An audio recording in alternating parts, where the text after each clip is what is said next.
Sally celebrated her return on the 3rd of November by taking Emma to lunch at the Cutty Sark Cafe. They sat at the bench table by the window, looking out across the road to the sea, and pored over the maps as they ate their pies, sandwiches and cakes. Emma was giving Sally chapter and verse on what she'd discovered in the hills when they heard a familiar voice behind them. "Hello, Mum. Enjoying your lunch?" Emma looked up. "Alan, what a nice surprise. Do you want to join us?" Alan looked at the number of cakes still left on the table and smiled. "I don't see why not. There seems to be more than enough left."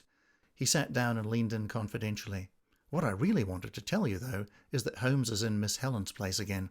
I reckon he goes to see her every week. Must cost him a fortune." Sally stared at him. "Who or what is Miss Helen?" Alan grinned. "I understand she offers specialised services to gentlemen who like strong women." "Oh," said Sally. "Now that is interesting." Emma rolled her eyes. Sally ignored her and asked, "Which place is hers?" "Just across the street, a little way up, the dark wooden door with the iron knocker," said Alan, selecting a piece of chocolate cake. Sally examined the door keenly. "Blackmail's illegal, you know," said Emma quietly. "And so is slander," added Alan, tucking into a nice piece of fudge. Sally sipped her tea. "I never said a word," but her mind was in overdrive about the intriguing possibilities Miss Helen might offer. The following day, Sally drove to Soho in London because the information she needed was not to be found in the tiny worlds of Throcking or Dalton. She worked her way through half a dozen adult stores, coming away with a large selection of magazines and a few videos.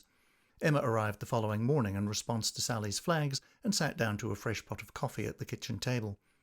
"I did a lot of thinking yesterday," said Sally. "Beyond mapping out Tomlinson's routine, we haven't discussed how we're going to go about catching these guys. I think we have to get Holmes first." "Why?" asked Emma. "Because he's the smartest of the bunch, smart enough to infer a possible threat to himself if one of the others is killed, and definitely after a second. So he needs to go first, and this Miss Helen business might just give us what we need to do it." Emma opened her hands, silently asking, "Explain?" "I was wondering if Miss Helen might like an assistant from time to time," continued Sally.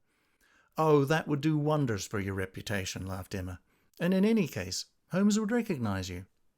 "Not as myself, silly," giggled Sally.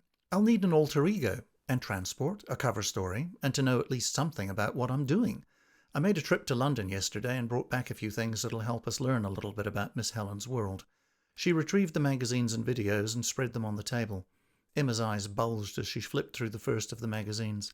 "Oh my word, do we really have to?" she said, looking at a welted bottom. "Think of it as furthering your education," laughed Sally. "But I tell you what, I'm the one that's going to have to know this stuff, not you. So why don't you look through these magazines and see if you can find Miss Helen? There's bound to be an ad in here for her. We need a phone number and a rough idea of what she's into." "I can see quite enough of what she's into," grimaced Emma. "No, you can't," said Sally. "This is a huge world with almost infinite variation. She won't do all of it. She'll have some specialist areas. We need to find out what they are." For the next hour, the two women worked their way through the pile of magazines. Just when Sally was about to suggest a break for morning tea, Emma quietly announced, "I've found her."